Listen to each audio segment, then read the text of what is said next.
चलिए भाई, भारतीय संविधान की बात कर रहे हैं और भारतीय संविधान की शुरुआत जैसा कि आप जानते हैं कि 1773 के रेगुलेटिंग एक्ट से बताई जाती है। कहां से बताई जाती है बेटे? भारतीय संविधान की बात करें, भारतीय राज्य व्यवस्था जिसे कहा जाता है, भारतीय राज्य व्यवस्था की यदि हम बात करें तो 1773 से इसकी शुरुआत बताई जाती है। जीरो लेवल से चलेंगे, थोड़ा सा सुनना। 1773 में ही रेगुलेटिंग एक्ट क्यों आया? 1773 में ही रेगुलेटिंग एक्ट क्यों आया? 1773 से पहले भी आ सकता था, लेकिन 1773 में ही रेगुलेटिंग के एक्ट क्यों आया? देखो, एक प्रश्न, सबसे बड़ा प्रश्न ये आता है कि संविधान का निर्माण किसने किया? तो संविधान सभा ने किया। Doctor B R. अम्बेडकर ने नहीं किया, संविधान सभा ने किया। तो संविधान के अनुसार ही बात करें तो भारतीय राज्य व्यवस्था के लिए सबसे पहले एक एक्ट आया जिसे हमने क्या कहा? 1773 का रेगुलेटिंग एक्ट। इससे पहले हम थोड़ी सी संविधान की बात करें, संविधान को गौर से सुने तो भारतीय संविधान लिखित नियमों का एक बड़ा दस्तावेज है, सबसे बड़ा दस्तावेज है। भारतीय संविधान लिखित नियमों का एक सबसे बड़ा दस्तावेज है जिसमें देश के रहने वाले सभी नागरिकों को स्वीकार करना या स्वीकार करते हैं।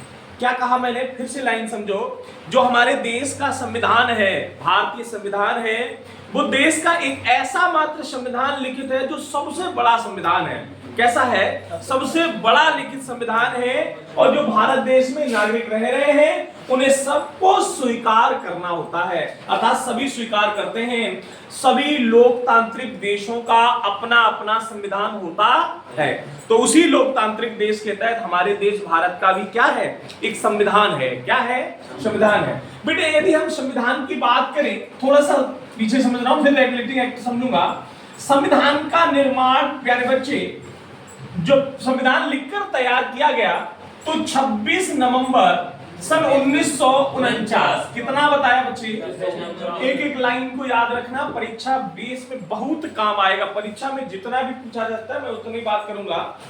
26 नवंबर सन 1949 को हमारा संविधान बनकर तैयार हुआ, जिससे कि बताया जाता है कि 2 वर्ष 11 माह 18 दिन का समय लगा। कितना लगा बेटे? 2 वर्ष 11 माह 18 दिन का संविधान को बनने में समय लगा। संविधान कब बनकर तैयार हुआ?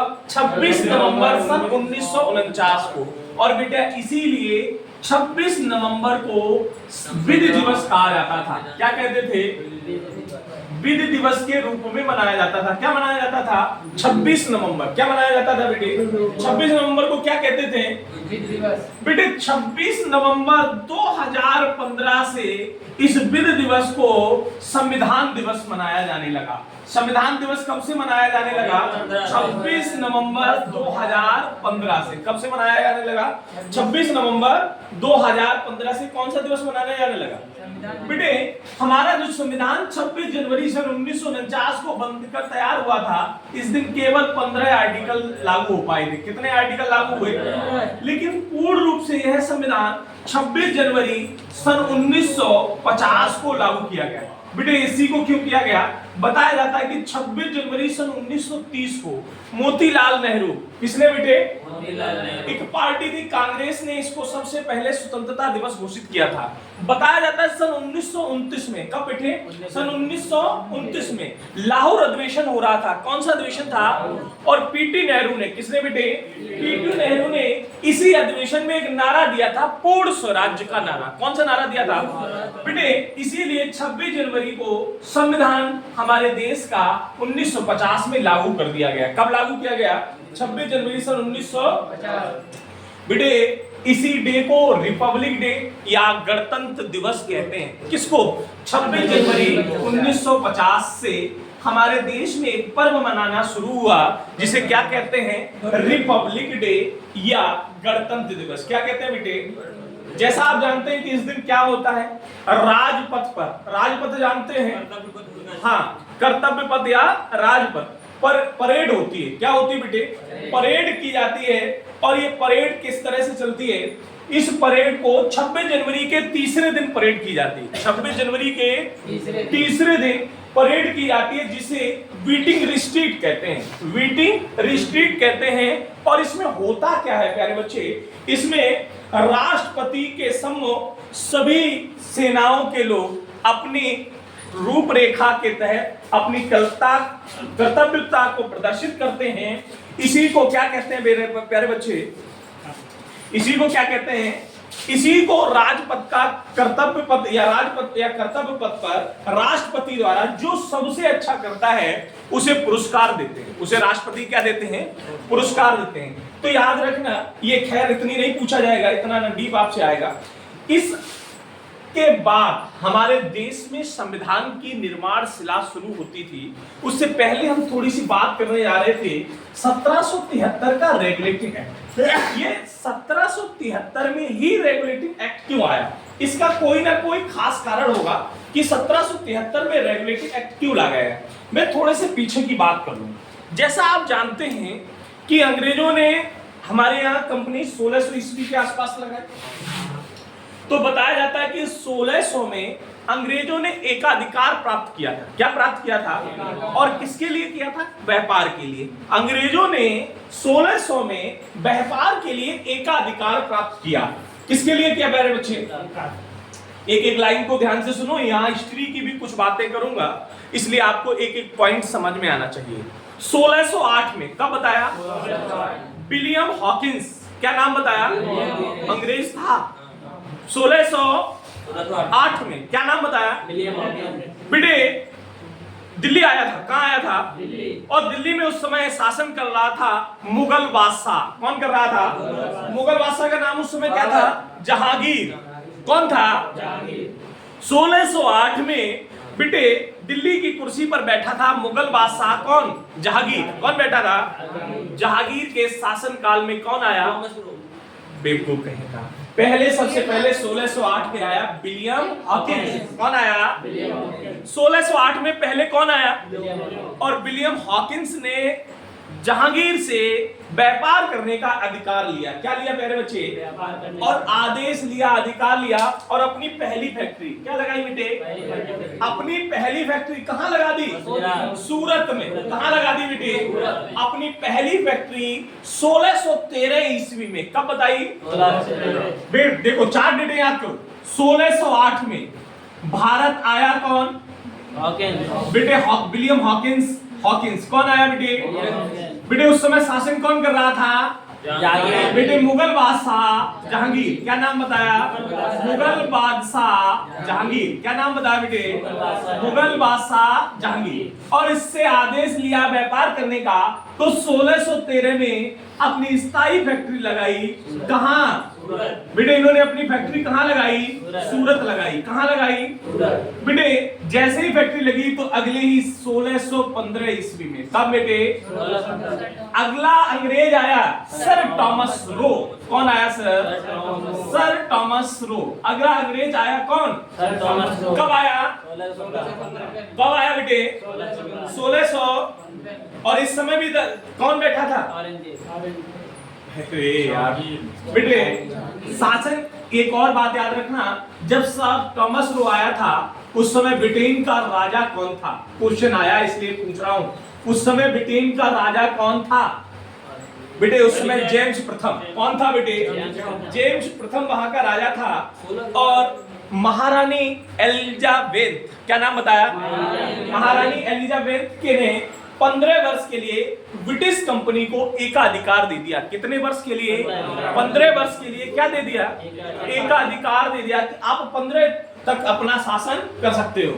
बेटे रो ने जेम्स प्रथम से आजीवन व्यापार करने की शर्त ले ली, अर्थात अधिकार ले लिया। सर टॉमस रो ने ब्रिटेन के राजा जेम्स प्रथम से आजीवन, कब तक बेटे, आजीवन व्यापार करने का अधिकार ले लिया। जबकि महारानी एलिजाबेथ ने कितने वर्ष का दिया था, और इन्होंने कितने वर्ष का ले लिया।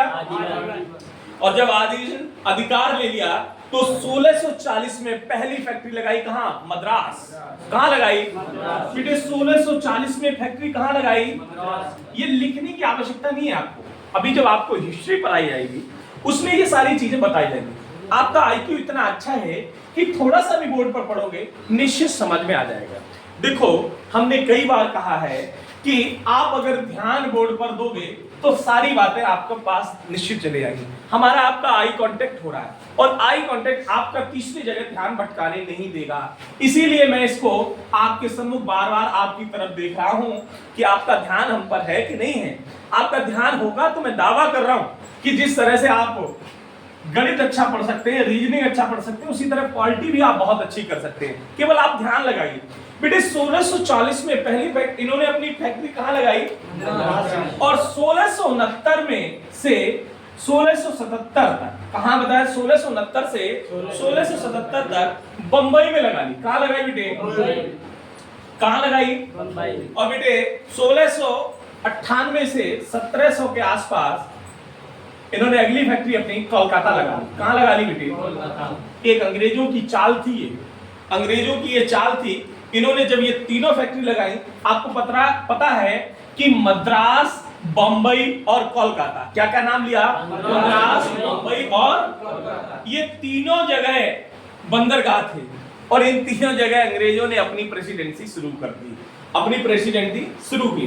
बेटे यहां इन्होंने जब अपनी प्रेसिडेंसी लगा ली, बना ली, तो इन्होंने एक गवर्नर, एक उप गवर्नर तथा 24 निर्देशक नियुक्त किए। कितने निर्देशक नियुक्त किए, 24। बेटे यहीं से बताया जाता है, एक युद्ध याद आएगा आपको, 1757 का प्लासी युद्ध। कौन सा युद्ध बताया, 1757 का प्लासी युद्ध। रॉबर्ट क्लाइव बनाम सिराजुद्दौला, किसके बीच हुआ बेटे, रॉबर्ट क्लाइव बनाम सिराजुद्दौला, जिसमें सिराजुद्दौला एक और युद्ध लड़ा रॉबर्ट क्लाइव ने, जिसे 1764 का बक्सर युद्ध कहते हैं। कौन सा कहते हैं, तो प्लासी युद्ध और बक्सर युद्ध दोनों में विजय हासिल की किसने, बेटे 1765 में। कब बताया बेटे, मुगल बादशाह शाह आलम द्वितीय, क्या नाम लिया, मुगल बादशाह शाह आलम द्वितीय ने पूरे बंगाल, उड़ीसा तथा बिहार में दीवानी का अधिकार हासिल कर दिया। कहां कहां बताया, बंगाल, उड़ीसा और बिहार में 1765 में मुगल बादशाह शाह आलम द्वितीय ने अधिकार प्राप्त कर लिया। क्या कर लिया बेटे, दीवानी का अधिकार प्राप्त कर। और 1765 से 1772 तक, लाइन सुनना, 1765 से 1772 तक द्वैध शासन लगाया गया। कहां, भारत में। कहां लगाया गया बेटे, बंगाल में। कहां लगाया गया बेटे, 1765 से 1772 तक द्वैध शासन लगाया गया। कहां लगाया गया बेटे, बंगाल में। कहां लगाया गया, और बेटे इसी द्वैध शासन की प्रक्रिया को अंग्रेजों के बीच एक विचार शैली प्रदर्शित हुई कि बहुत ज्यादा घूसखोरी होने लगी, भ्रष्टाचार बढ़ने लगा, लूट होने लगी। तो इसका विरोध करने के लिए एक अधिनियम लगाया गया, एक अधिनियम बनाया गया, जिस अधिनियम को क्या कहते हैं, 1773 का रेगुलेटिव एक्ट। 1773 का रेगुलेटिव एक्ट क्यों आया, आप बात समझ पाए। अंग्रेजों ने जो द्वैध शासन की प्रक्रिया उड़ीसा, बंगाल, बिहार से शुरू की, उसमें क्या हुआ कि भ्रष्टाचार बढ़ गया, भ्रष्टाचार बढ़ा, भ्रष्टाचार बढ़ने के साथ साथ उसमें लूटपाट होने लगी। तो इसका विरोध करने के लिए, इसका क्या करने के लिए, ब्रिटिश सरकार ने एक अधिनियम जारी किया। ब्रिटिश सरकार ने क्या जारी किया, और इसी अधिनियम को क्या कहा गया, 1773 का रेगुलेटिंग अधिनियम या ब्रिटिश अधिनियम। बेटे अब एक प्रश्न और मेरा है, प्रश्न ये है कि जिस समय 1773 का रेगुलेटिंग एक्ट आया, उस समय ब्रिटेन का प्रधानमंत्री कौन था। जिस समय 1773 का रेगुलेटिंग आया, उस समय ब्रिटेन का प्रधानमंत्री कौन था, लॉर्ड नॉर्थ। कौन था बेटे, लॉर्ड नॉर्थ। कौन था बेटे, उस समय ब्रिटेन का प्रधानमंत्री कौन था, लॉर्ड नॉर्थ था। कौन था बेटे, और लॉर्ड नॉर्थ ने एक कमेटी बनाई। लॉर्ड नॉर्थ ने क्या किया, इस कमेटी का नाम रखा गया गुप्त कमेटी। क्या नाम रखा गया बेटे, इसने एक कमेटी बताई जिसका नाम रखा गया गुप्त कमेटी, और इस गुप्त कमेटी की सिफारिश की गई। क्या की गई, और भेजा गया इसी गुप्त कमेटी की सिफारिश से कौन सा एक्ट, 1773 का रेगुलेटिंग एक्ट। बेटे प्रश्न ज्यादा से ज्यादा कठिन करेगा, वैसे आपके लेवल का है नहीं, मैं बहुत ऊंचे लेवल तक की बात कर रहा हूं, इसलिए थोड़ा सा बताया कि इसने एक कमेटी बनाई। क्या कमेटी बनाई, गुप्त कमेटी। कौन सी बनाई, और इसी गुप्त कमेटी के इसी गुप्त कमेटी की सिफारिश से एक अधिनियम भेजा, जिसका नाम क्या रखा, 1773 का रेगुलेटिंग एक्ट, क्या नाम भेजा? 1773 का रेगुलेटिंग एक्ट। बेटे इस रेगुलेटिंग एक्ट में हुआ क्या कि कंपनियों को 20 वर्ष का व्यापार करने का एकाधिकार दे दिया गया। कितने वर्ष का एकाधिकार मिला? सुनना एक एक लाइन को। कंपनियों को 20 वर्ष तक व्यापार करने का एकाधिकार दिया गया। बेटे यही एक बहुत बड़ा काम हुआ। क्या हुआ? मद्रास और बंबई, क्या नाम बताया? मद्रास और बंबई, ये दो ऐसे प्रेसिडेंसी थी। कौन कौन सी? मद्रास और बंबई।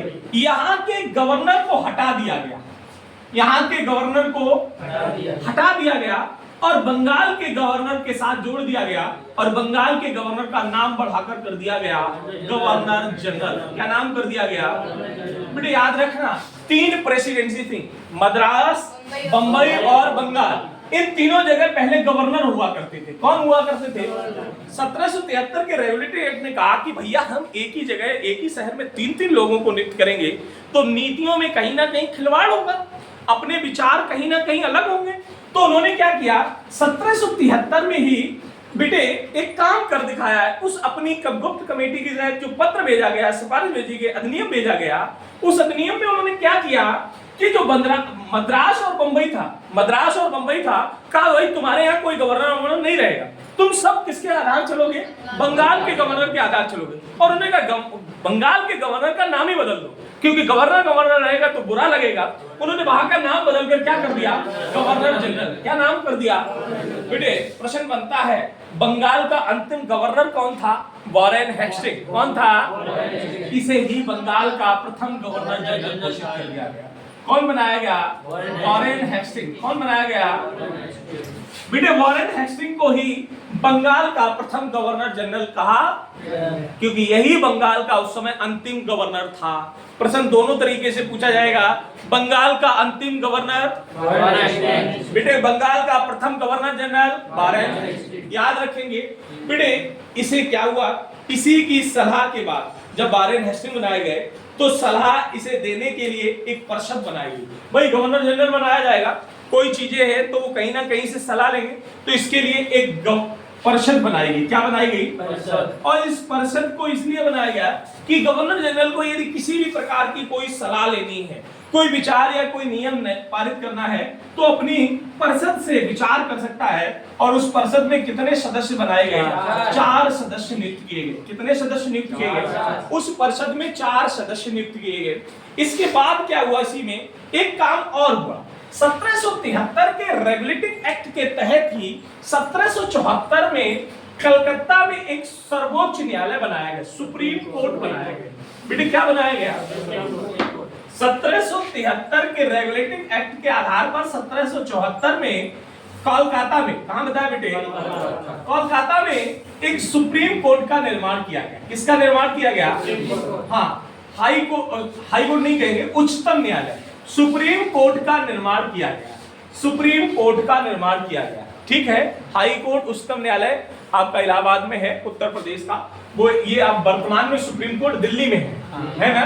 तो बेटे 1774 में कलकत्ता में क्या बनाया गया? Supreme court. और जब सुप्रीम कोर्ट बनाया जाएगा तो इसमें न्यायाधीश नियुक्त किया जाएगा। इसमें 4 लोग नियुक्त किए गए, मुख्य न्यायाधीश और सहायक न्यायाधीश। बेटे याद करने का तरीका है, एलिजा एम्फे थे, एम्फे साहब के साथ चेम्बर्स, लेमेंडर्स और हाइड को भेजा गया। एम्फे के साथ चेम्बर, लेम्बर और हाइड को भेजा गया। ये याद कर सकते हैं आप अटपटा बनाकर किसी भी तरह से, जिस तरह से आपको याद हो जाए। ये 1773 में हुआ। बेटे 1773 में इसके होने के बाद इस अधिनियम में बिना लाइसेंस के व्यापार पर प्रतिबंध लगा दिया गया कि अब जो भी लाइसेंस नहीं लेगा, जो भी रजिस्टर्ड नहीं होगा, वो व्यापार नहीं करेगा। ये किसके तहत नियम बनाया गया?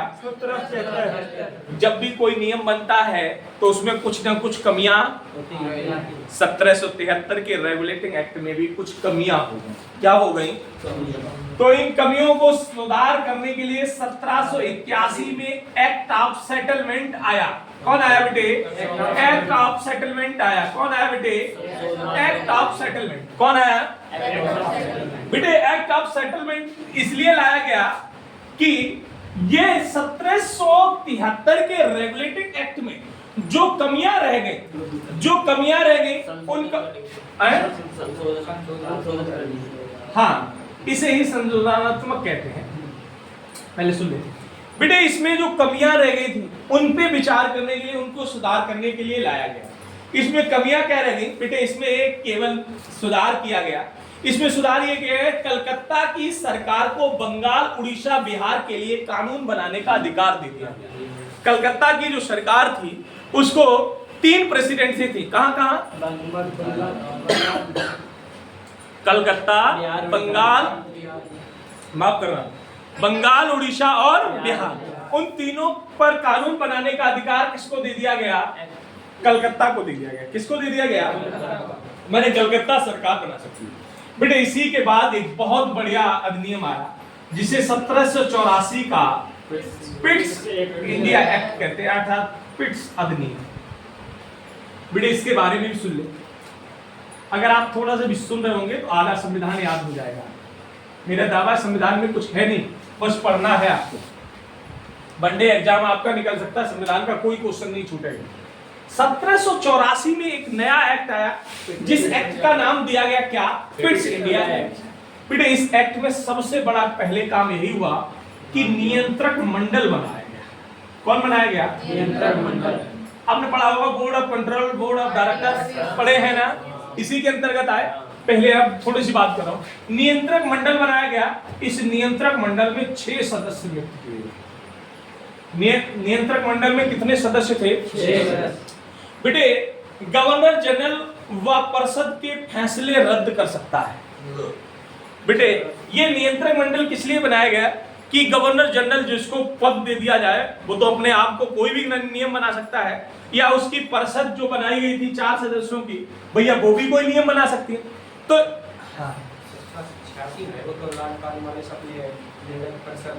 हाँ अलग बात बताऊंगी, यहाँ पे थोड़े से रद्द करने का मामला है। बेटे 1700 जो गवर्नर जनरल है और परिषद है, वो परिषद जो है उनके फैसले रद्द कर सकती है, और इसी के तहत इंग्लैंड में न्यायालय की स्थापना की। इंग्लैंड में किसकी स्थापना की? इंग्लैंड में न्यायालय की स्थापना इसलिए की गई, जो भारतीय कर्मचारी हैं वो अपना कैसे फैसला ले पाएंगे, इसलिए वहां पर प्रिवी काउंसिल, हाँ वहां पर 1784 के पिट्स इंडिया एक्ट के तहत इंग्लैंड में ही किसकी निर्माण किया गया? इंग्लैंड में किसका निर्माण किया गया? एक न्यायालय की स्थापना की। बेटे यहीं पर अगला नियम आया 1786 का। बताओ क्या आएगा? 1786 का अधिनियम। क्या आया बेटे? बेटे 1786 का अधिनियम क्या आया, कोई बताएगा? देखो सुनाते हैं। 1786 का अधिनियम ये था, गवर्नर जनरल उस समय था लॉर्ड कॉर्नवालिस। कौन था? 1786 के अधिनियम के समय गवर्नर जनरल बनाया गया था लॉर्ड कॉर्नवालिस। कौन बनाया गया? भाई कोई मिल नहीं रहा था, ढूंढा जा रहा था किसको गवर्नर जनरल बना दिया जाए, तो नाम लिया गया, बहुत काबिल था, योग्य था व्यक्ति। कौन? Lord Cornwallis. कब भैया इनको बना दो ना, लॉर्ड कॉर्नवालिस। लॉर्ड कॉर्नवालिस का आप हमें गवर्नर जनरल तो बना रहे हैं, हम बन भी जाएंगे, लेकिन हमारे जो फैसले होंगे जो हम स्वयं ही लेंगे और हम स्वयं ही रद्द करेंगे। हमें सारी पावर प्रशासनिक अधिकारी की हमें दी जाएगी। ये किसका आदेश था? Lord Cornwallis. ये 1786 के अधिनियम में यही हुआ। क्या हुआ कि जो गवर्नर जनरल होगा अब सारी शक्तियां उसी को दे देंगी, प्रशासनिक शक्तियां उसे दे देंगी, फैसला करने का अधिकार उसको दे दिया गया, कानून बनाने का अधिकार उसको दे दिया गया। लेकिन यहाँ कौन बना रहा था? परिषद से फैसला देना पड़ रहा था। उसने कहा परिषद का हमारे यहाँ कोई। बेटे ये भी पूछा जाएगा कि वह कौन सा गवर्नर जनरल था जिसने सभी प्रशासनिक शक्तियों को अपने हाथों ले लिया था? तो लॉर्ड कॉर्नवालिस। किस अधिनियम के तहत ले लिया? गलत तो नहीं होगा क्वेश्चन? किस अधिनियम के तहत ले लिया? 1786 के अधिनियम के तहत। क्या कर लिया? सभी प्रकार की जो प्रशासनिक शक्तियां थी उनको अपने हाथ ले लिया। किसने? लॉर्ड कॉर्नवालिस ने। और बेटे इसी लॉर्ड कॉर्नवालिस ने ब्रिटिश आर्मी का प्रधान सेनापति व परिषद के फैसले को रद्द करने का भी फैसला ले लिया। ब्रिटिश आर्मी का जो भी प्रधान सेनापति होगा उसका फैसला या परिषद के फैसले को भी अब कौन रद्द कर सकता है? पहले क्या हो रहा था, गवर्नर परिषद की सलाह से ही फैसला लेगा। अब क्या हुआ कि परिषद ने कोई फैसला बनाया, ब्रिटिश आर्मी के प्रधान सेनापति का कोई फैसला है तो उसको रद्द कर देगा कौन? हाँ, गवर्नर जनरल अर्थात लॉर्ड कॉर्नवालिस। तो याद रखना ये भी पूछा जाएगा कि गवर्नर जनरल को सभी प्रशासनिक शक्तियों का अधिकार किस एक्ट के तहत दिया गया? तो बेटे वो किसके तहत दिया गया? 1786 के अधिनियम के तहत। बेटे जब यह बात हो गई तो अब शुरू हो गए चार्टर अधिनियम। पहला चार्टर अधिनियम आया 1793 का चार्टर अधिनियम। कौन सा है बेटे? 1793 का चार्टर अधिनियम। एक एक लाइन समझना, 1793 का चार्टर अधिनियम।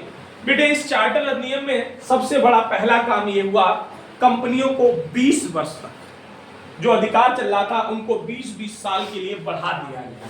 जो कंपनियों का एकाधिकार पत्र 20 वर्ष मिला था 1773 के तहत, अब उसको 20 वर्ष के लिए बढ़ा दिया गया। भाई 1773 में मिला, 1793 में पूरा हो गया था, 20 साल के लिए तो दिया था 1773 में। अब 1793 के चार्टर अधिनियम ने फिर से 20 वर्ष बढ़ा दिया। तो पहला काम तो यही हुआ कि 20 वर्ष के लिए कंपनियों का एकाधिकार बढ़ा दिया गया। 20 वर्ष के लिए कंपनियों का एकाधिकार बढ़ा दिया गया। और दूसरा काम ये हुआ कि जो नियंत्रक मंडल थे, नियंत्रक मंडल के सदस्यों का वेतन अभी तक ब्रिटेन से मिल रहा था, ब्रिटिश से मिल रहा था, उन्होंने कहा नहीं अब कहां से मिलेगा? भारत से मिलेगा, अर्थात भारतीय राजस्व से मिलेगा। दिमाग में रखना कि जो 1793 से पहले निर्देशक मंडल के जो सदस्य होते थे, उन नियंत्रक मंडल के सदस्यों का वेतन ब्रिटिश से मिलता था। नियंत्रक मंडलों का वेतन कहां से मिल रहा था? अब वो ब्रिटिश से न मिलकर कहां से मिलेगा? भारतीय राजस्व से मिलेगा। ये किस अधिनियम में बताया गया? 1793 के चार्टर अधिनियम में। किसमें बताया गया? मैं एक बार यहां तक कि कुछ क्वेश्चन पूछ रहा हूं, आप जवाब देना। और अगला चार्टर अधिनियम जो है अब 20 साल बाद ही आएगा, हर 20 साल बाद आएगा। 1813 का चार्टर अधिनियम। आराम से सुनिए, सारा कुछ बताऊंगा। भारतीय सिविल सेवा की परीक्षा की बात कर रहे हैं, आराम से सुनिए, सारी बात पहले मैं इतनी बातों को रिपीट कर। बेटे 1813 का एक और सुन लो, उसके बाद हम बात करेंगे। आ रहा ना यहाँ? नहीं, अरे यहाँ आ रहा है, पहले देखो बेटे 1813 का चार्टर अधिनियम सुने। 1813 का जो चार्टर अधिनियम था उसमें पहला काम ये हुआ कि शिक्षा के लिए प्रतिवर्ष 1 लाख रुपए खर्च किया जाएगा। शिक्षा पर 1 लाख खर्च करने का प्रावधान रखा गया। किसमें? मैं अभी यहां से यहां तक बहुत परीक्षाओं के प्रश्न पूछूंगा, या परीक्षा पूछ चुकी होगी या परीक्षा में पूछने की संभावना होगी, इसलिए बहुत ध्यान से सुनते रहिएगा, नोट करते रहिए। इसीलिए 1813 का चार्टर अधिनियम में पहला काम क्या हुआ? शिक्षा पर 1 लाख रुपए। क्या काम हुआ? कंपनियों के जो भी एकाधिकार थे 20-20 वर्ष बढ़ाए जा रहे थे, उनको समाप्त कर दिया गया। कंपनी के एकाधिकारों को, लेकिन 2 छोड़ दिए गए, चाय और चीन। चाय और चीन, चाय का व्यापार और चीन का व्यापार करने का भी अधिकार रहा, बाकी सभी अधिकार कंपनियों को अब कोई एकाधिकार प्राप्त। बेटे यहीं पर ईसाई मिशनरियों का आगमन हो गया। ईसाई मिशनरी जानते हो, वह लोगों का धर्म परिवर्तन कराकर अपने धर्म में जोड़ना शुरू कर दिए थे।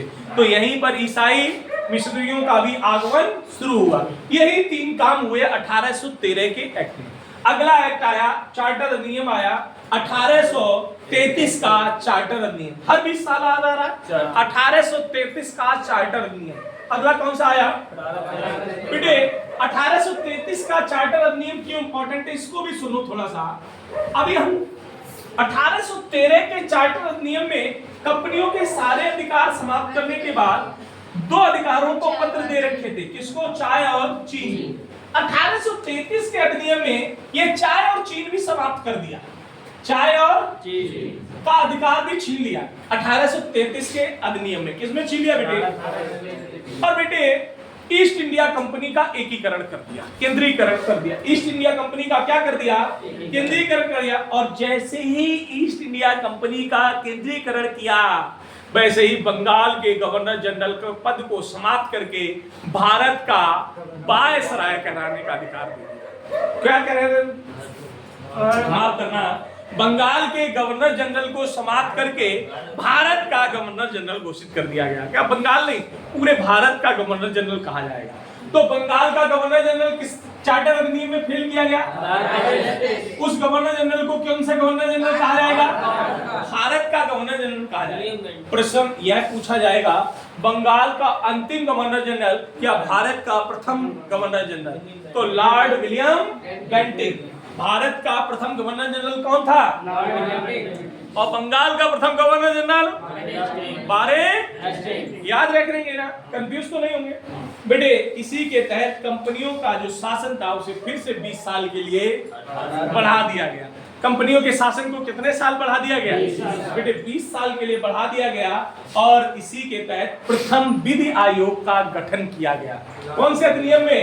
1833 के अधिनियम में प्रथम विधि आयोग का गठन किया गया। किसका गठन किया गया बेटे? प्रथम विधि आयोग का गठन किया गया। 1833 के चार्टर अधिनियम के तहत ही प्रथम विधि आयोग का गठन भी किया गया। बात समझ गए? अब कब आएगा चार्टर अधिनियम?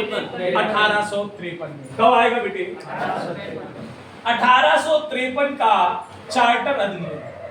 एक एक लाइन को सुनो यार, कुछ नहीं है, आप एक बार रिपीट करना, अभी मैं बोलूंगा तब रिवाइज करना, और घर जाकर एक बार अपने आप में रिवाइज करना, एक एक पॉइंट क्लियर हो जाएगा बेटे।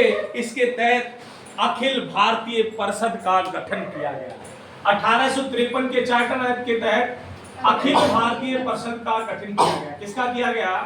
अखिल भारतीय परिषद का गठन किया गया बेटे। कौन से अधिनियम के तहत? बेटे मेरा क्वेश्चन ये है कि अखिल भारतीय परिषद के गठन के समय कितने सदस्य थे? नंबर ऑफ मेंबर बेटे 12 सदस्य। कितने सदस्य थे? 12 सदस्य थे। अखिल भारतीय परिषद के गठन के समय कुल सदस्यों की संख्या कितनी थी बेटे? बंगाल में उप गवर्नर की भी नियुक्ति कर दी गई। बंगाल में डिप्टी गवर्नर लगा दिया गया। कौन बनाया गया बेटे? जो बंगाल था, इस बंगाल में डिप्टी गवर्नर की नियुक्ति कर दी गई। किसकी हुई बेटे? डिप्टी गवर्नर की नियुक्ति कर दी गई। बंगाल में किसकी नियुक्ति की गई? और इसी के तहत सिविल भारतीय परीक्षाओं की जो योजना थी लिखित रूप से शुरू की गई थी। सिविल नागरिक परीक्षाओं की शुरुआत किसकी बताया बेटे? सिविल नागरिक परीक्षाओं की शुरुआत की गई। और इन परीक्षाओं को शुरू करने वाला पहला शासक लॉर्ड डलहौजी। कौन था बेटे? लॉर्ड डलहौजी बेटे। शुरुआत 1793 बेटे पहली लिखित परीक्षा यहीं हुई लॉर्ड डलहौजी। बेटे इसी के बाद सन 1857 की क्रांति आ गई। और 1857 की क्रांति के बाद ही 1858 का भारत शासन अधिनियम आया। अब ये सारी चर्चाएं कल करूंगा, फिलहाल इतनी बात को मैं क्वेश्चन पूछ रहा हूं, आप आंसर देंगे। मेरा पहला क्वेश्चन ये है कि 1773 का रेगुलेटिंग एक्ट जब भारत आया था उस समय ब्रिटेन का प्रधानमंत्री कौन था? 1773 का एक्ट भारत में क्यों भेजा गया था? क्योंकि लूटपाट भ्रष्टाचार उनको कम करने के लिए भेजा गया। तीसरी बात, कलकत्ता का हाई कोर्ट सुप्रीम कोर्ट कब बनाया गया बेटे? उसका मुख्य न्यायाधीश कौन था और सहायक न्यायाधीश बेटे? दूसरा, इसी के बाद हमने पढ़ा कि शिक्षा पर 1 लाख रुपए प्रतिवर्ष खर्च करने का अधिकार कौन से अधिनियम में लाया गया? तो बेटे 1813 के चार्टर अधिनियम में शिक्षा पर 1 लाख रुपए खर्च करने का अधिकार। किस चार्टर अधिनियम के तहत कंपनी के सारे एकाधिकार समाप्त कर दिए केवल चाय और चीनी को छोड़कर? कौन से दो व्यापार 1813 के चार्टर अधिनियम में लागू रहे? चाय और चीनी। बेटे किस अधिनियम में नियंत्रक मंडल की स्थापना की गई? 1784। बेटे किस एक्ट को पिट्स इंडिया अधिनियम कहते हैं? 84 कहती है। बेटे एक्ट ऑफ सेटलमेंट कब आया? 81 में। 1781। बेटे किस एक्ट के तहत सारे अधिकार ब्रिटिश सेना के आर्मी के तथा परिषद के लिए गए फैसलों को रद्द करने का एवं प्रशासन अधिकार कौन से एक्ट के तहत सभी अधिकार गवर्नर जनरल को दे दिए गए?